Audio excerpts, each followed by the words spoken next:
Монгол улсад суугаа бүгд найрамд гарчилсан Солонгос ард улсын элчин сайдын яамны зөвлөх Чио Хёсен өнөөдөр Монцамын агентлагаар дамжуулан байгалийн гамшигт өртсөн хойд Солонгосын ард түмэнд туслах хөдөлгөөн өрнүүлж байгаа Монголын төрийн болон төрийн бус байгууллагуудад талархснаа илэрхийллээ.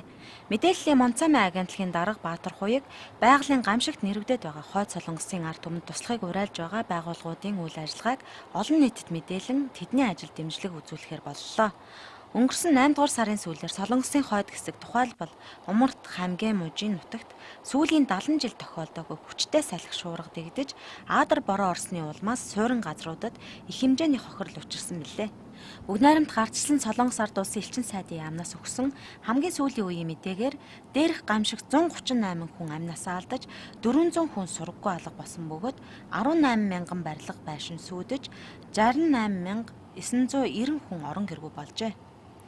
Мөн 11,283 өрх 27,411 га тариалангийн талбай үерт автаж 98,590 м зам, 1868 м гүүр, 60 км далан, 61,497 м төмөр замын далан, 175,155 ам дөрвөлжин метр олон нийтийн барилга, 23,742 ам дөрвөлжин метр үйлдвэрлэл аж ахуйн барилга, 11,039 ам дөрвөлжин метр бага ба дунд сургуулийн байшин, 2,637 ам дөрвөлжин метр цэцэрлэг ба хүүхд саатуулах газрын байшин барилга эвдэр нуурсан байна. Эдүүгээ Солонгосын хөдөлмөрийн нам, бүгд найрамд гардчилсан Солонгос ард улсын засгийн газар байгалийн гамшигын хор хохирлыг арилгах чиглэлээр боломжит бүх ажлыг хийж байгаа. Монгол улсын амьдрах ухаан төв, Монголын хүүхдийн язгуур эрхийг хамгаалах холбоо, туслах цэг сан зэрэг байгууллагууд үерийн улмаас орон гэргүй болсон хүүхдүүдэд туслах аяныг эхлүүлсэн байна. Тусламжийн аяныг хоёр чиглэлээр явуулах юм байна. Тухайлбал хандивын дансныг иргэдэд хандан хүүхдийнхээ хуучин хувцсыг цуглуулж өгөхийг хүсжээ.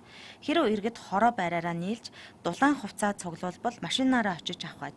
Харин цуглуулсан мөнгө хувцс эд зүйлсийг бүгд найрамд гардчилсан Солонгос ард улсын элчин сайдын яамд хүлээлгэж өгснөөр тусламж эзэндээ очих бөгөөд Монголын нийт ард түмнийг халуун сэтгэлийн хандив өргөхийг уриалж байна.